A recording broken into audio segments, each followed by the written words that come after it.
Okay, good morning. We're glad to have you with us. Mr. Durrell, we're going to turn it over to you. Well, good morning, Mr. Chairman. Thank you very much. Pleasure to be in front of the committee, as usual. You have your written testimony in front of you. I will try not to just read it. I know how fun and exciting that is for you all just to have somebody read the testimony in front of you, but I'll try to go through the highlights. Just talking about traditional lottery in general with some emphasis on our veterans and military games. For fiscal year 2020, our overall traditional lottery sales were about $275 million, which were down from 295 million in fiscal year 2019. I should note that 2019 represented a very unusual year for lottery. It had some of the highest jackpots we've ever seen on the draw side of things, particularly Mega Millions and Powerball in March and October of 2018 and March of 2019, and that was really the driver for some of those record sales in 2019. Instant ticket sales, however, were up considerably in 2019, up from 165 million in 2019 to 185, almost 186 million in fiscal year 2020. In that total, Veterans Benefit Games contributed about $1.83 million to that sales total. And overall, our sales were up for about 12% for fiscal year 2020 in the instant game category. There are a lot of reasons why the instant ticket sales were up. We've really sort of concentrated on instant tickets as a means of something that we can really better control than the national draw jackpot games. So we've really focused on the selection available to our players, the mix of games and when we release them, also then getting out into our retail locations, excuse me, and making sure that our displays are up to date and our point of sale is as best we can make it, that sort of thing. So total combined sales for all draw games in fiscal year 2020 was 89.1 million compared to 129 million in fiscal year 2019. Again, that was driven by the record jackpots of Mega Millions and Powerball. I should say, though, that for the first 6 months of fiscal year 2021, sales have totaled $146 million. When this was written, we had smaller jackpot levels in the draw games as well. And instant ticket sales were up by about 17% over the same time previous for last year. But I should note that in the last month, we've had very high Powerball and Mega Millions jackpots. And I'll give you an example. Mega Millions hit the $1 billion jackpot level over the last draw. And for the month of January, our Mega Millions sales were up from January of 2020, 516%. So it's been a pretty good year for Powerball and Mega Millions so far this year, and we're pretty happy about that, obviously. In fiscal year 2020, the lottery paid out over $166 million to lottery players and prizes, and retailer commissions were over $16.2 million. During fiscal year 2020, we were able to finally get our vending machines program implemented. We had a long turnaround for ordering the machines. It takes about 6 to 7 months between ordering the machines and getting them in place. They're not just all sitting in a warehouse somewhere where you can order them. So we had to turn around to get funding and then pay for the machines and then get them ordered. But the machines have been very successful for us. We have about 200 machines that are out right now at various locations across the state. The machines generated for more than $6.4 million in sales in fiscal year 2020. Through the first 6 months of fiscal year 2021, those sales have totaled more than 7.6 million. So you can tell how they are becoming more and more popular as players find them and are wanting to use them. And I think also the ability to purchase our product without having to be in front of a live person during obviously the last year has been important to some folks. So we're expecting the popularity of the machines to continue as we move forward. As you know, probably a certain portion of the machine sales are dedicated to mental health programs, and that resulted in about $2.1 million so far transferred to mental health programs as a result of vending machine sales. We are determining the need for additional vending machines. I think that we probably are going to order, and we budgeted for additional 70 machines so far out of our cash on hand for the next fiscal year. We still do have a number of machines in the warehouse, probably between 50 and 60 that are what we call social environment machines. There are three types of machines. We have the HD machines, which, if you remember, are big looking vending machines, have a video front that allow players to choose what products they want to purchase. Then we have the smaller 54-inch versions, which sort of look like if you were what an old jukebox looks like. They're short, but those are the ones that big box stores want, Walmart and those sorts of locations where they want those smaller machines. And then we have what are called EX machines, which are social environment machines that only sell draw games. They don't sell any sort of instant ticket or scratch ticket games.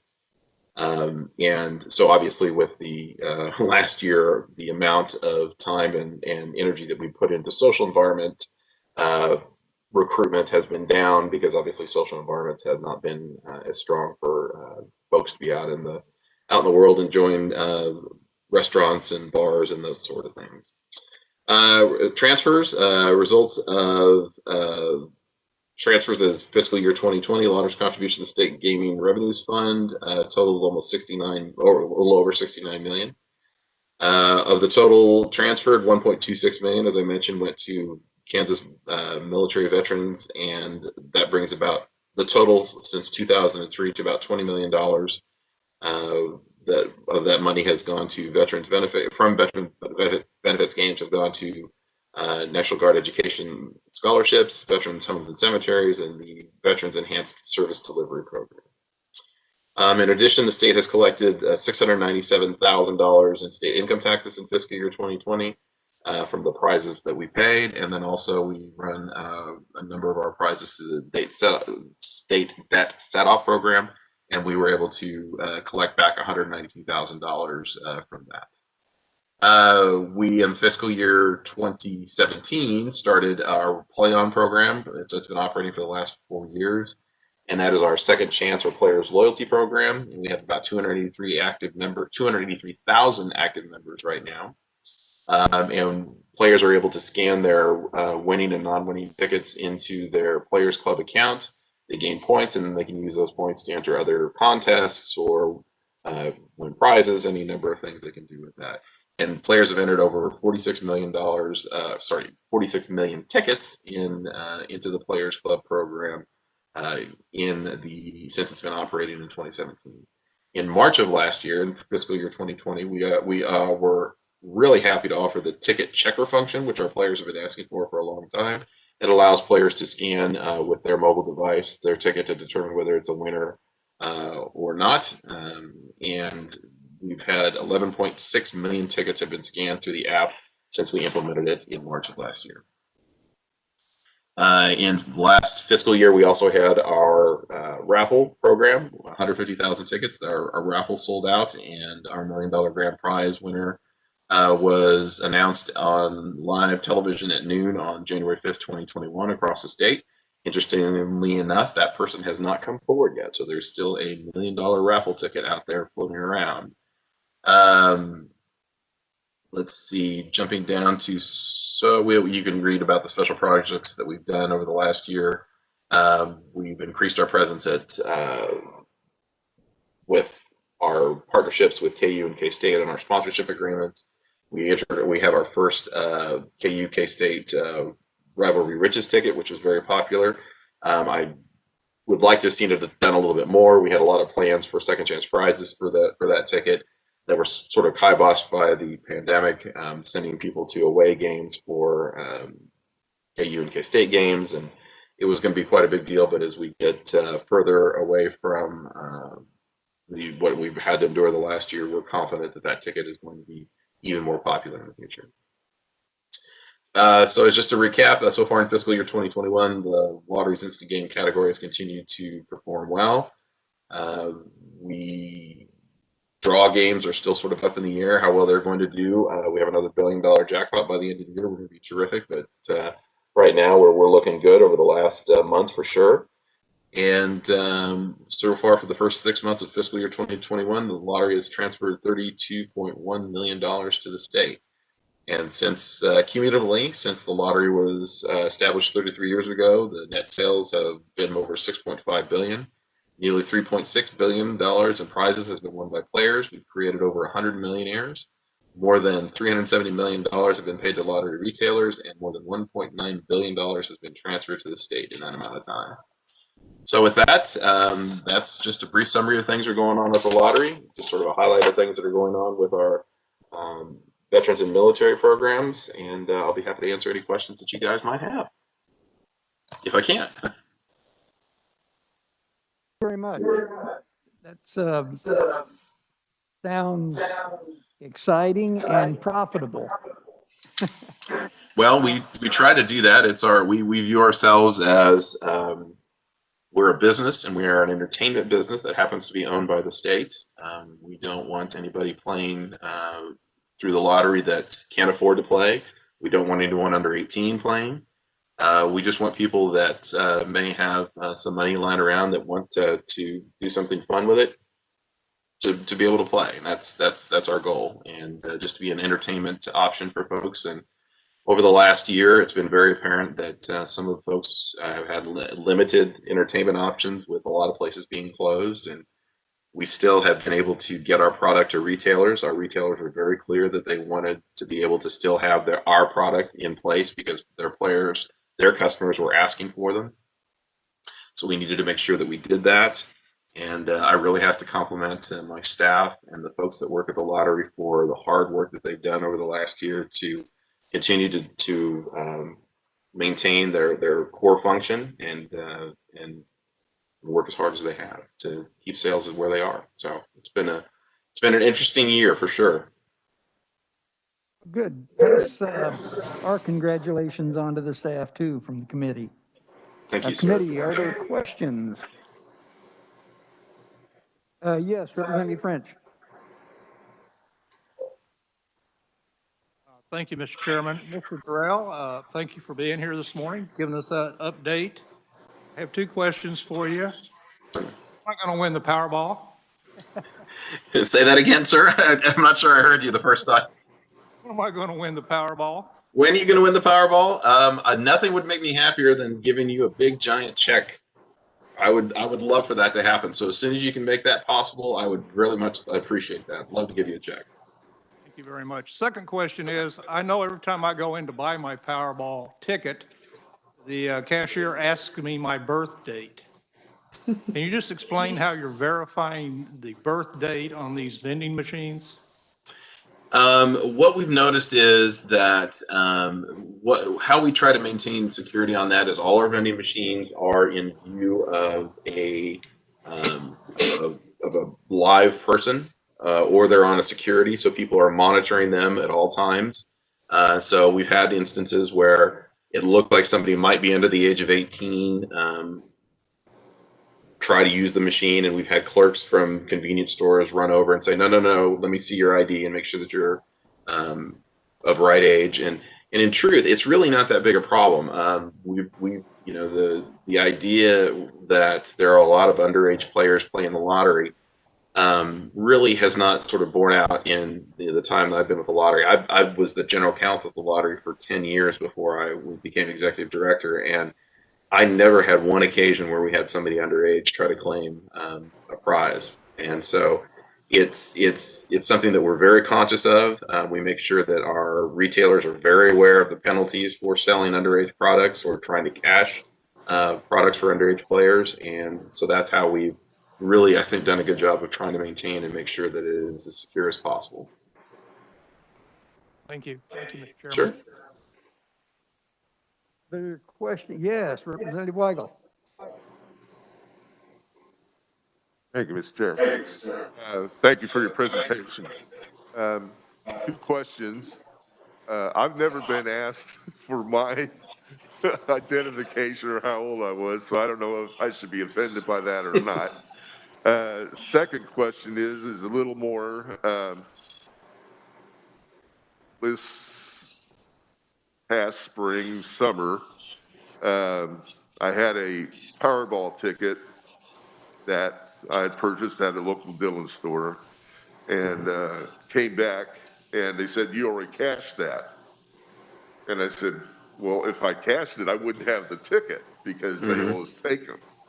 And we got into a discussion. I actually called somebody from your office, and they said, yeah, there was a duplicate number issued. And they said, well, they should have video of that. So the next time I was in that store, I went there and I said, do you guys keep video of the transactions when there's Powerballs or any type of lottery ticket that's cashed in? They said, oh, no, we don't have time for that. So could you clarify for me on that, if that's a requirement or that's just something that you encourage the retailers to do? It's certainly something that is dependent on each individual retailer. Some smaller mom and pop retailers don't have the resources to have video surveillance in their stores. But I've never heard of this particular incident that you're talking about. I'm going to definitely ask about it because that doesn't sound normal at all. And so I'm going to let me look into that and figure out what exactly happened. So I spoke to two different people in your security department about that. I can't give you the date or time. no, that's fine. We keep records of all that stuff, and those guys are pretty religious about keeping records about who they talk to and how they handle issues like that. So let me find out what I can find out. So Thank you, Mr. Chairman. Representative Collins. I just wanted to make the comment to Representative French that before you can win the Powerball, you have to buy a ticket. this is true. Representative Ruiz. Thank you, Mr. Chair. I remember one time that there was a special scratch off for, and the proceeds went to back to the veterans. Has that continued? And if it does, then is there a special announcement about that? You know, it's one of those things that we go back and forth on whether or not we designate a ticket as a special veterans ticket or not.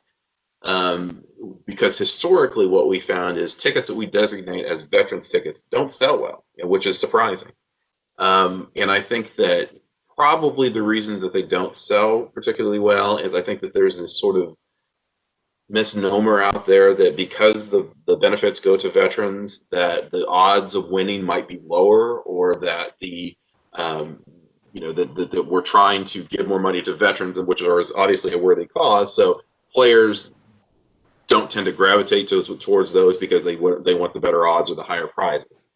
Okay. So what we found is that if we don't include those as sort of a big announcement or designate on the ticket itself as a veterans ticket, they tend to do better. So we don't do it that way just because we want to encourage as much money to go into that program as we can.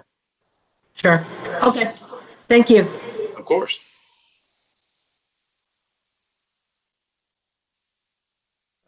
I don't see any other questions, so I'll give some folks some time to think, and I'll ask you one. Well, there are two things. Number one, on the raffle tickets, how long do you hold those if it's not claimed?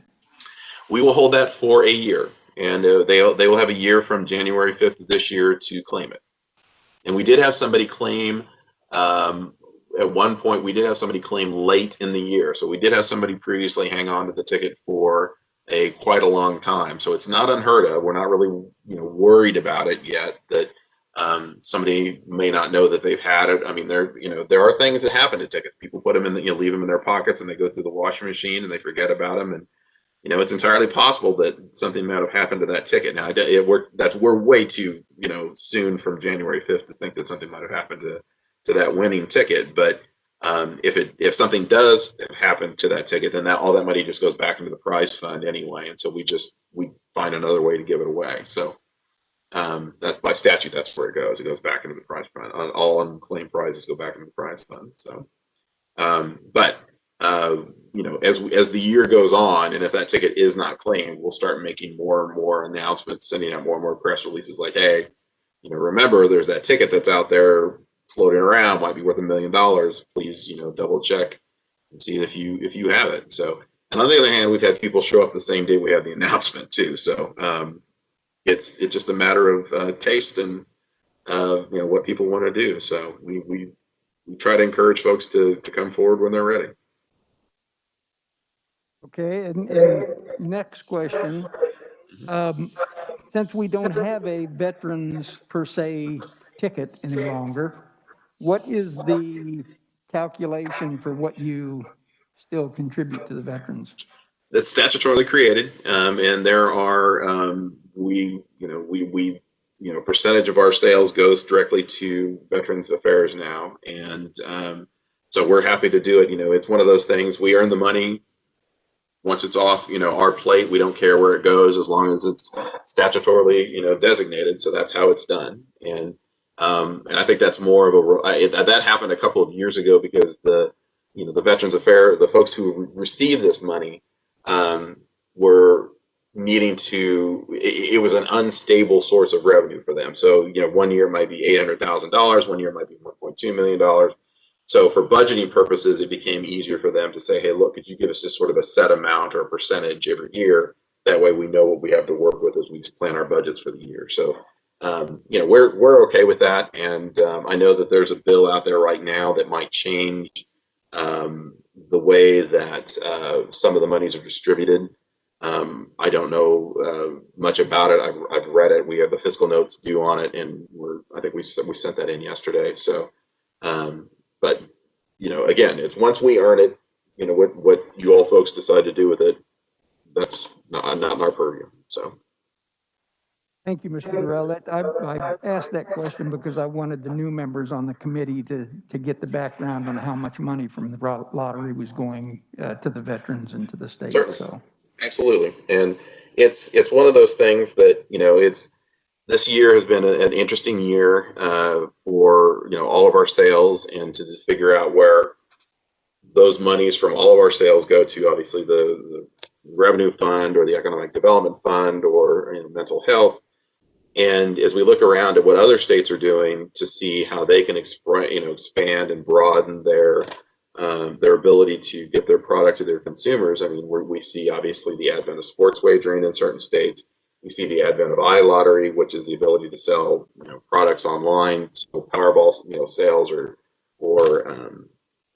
Mega Million sales through through applications through the Players Club program. So all of those things, as we move forward into the future, we have to consider to make sure that we continue to have a good share of revenue that we can give these worthy programs. So. okay, thank you very much again. Absolutely. Ready? Any other questions for Mr. Durrell? Representative French. Thank you, Mr. Chairman. I think this is a good briefing on the generation of the funds for the veterans. We're going to get a follow-up briefing somewhere where the money is actually spent. Well, I can tell you that, that if I'll give you an example. They're deposited in the state treasury and then are directed to 3 special funds. 40% goes to the National Guard Educational Assistance Act scholarships. 30% goes to the Veterans Home Fee Fund to be used for Kansas Veterans Homes and the State Veterans Cemetery System, and 30% goes to the Veterans Enhanced Service Delivery Program. So that's where the money goes once we distribute it. And beyond that, you'll have to ask how that money is spent specifically. That's not us. Who determines that breakout by the different organizations? I believe that is statutory. Statutory? Thank you. Yes, sir. Thank you, Mr. Chairman. Representative Dodson. I see. Did you have a question? Oh, I'm sorry. I thought I saw your hand go up. Any other questions for Mr. Durrell? Seeing none. Well, thank you very much. We really appreciate this. It's always good information and always exciting to hear how much money is going back to the states and especially to the vets. Yes, and if there's ever anything that we can do to assist you information-wise or in any way, please just let us know. We're here to help. Raising that money. We're doing our best. I know you are. Thank you very much. Appreciate it. Thank you.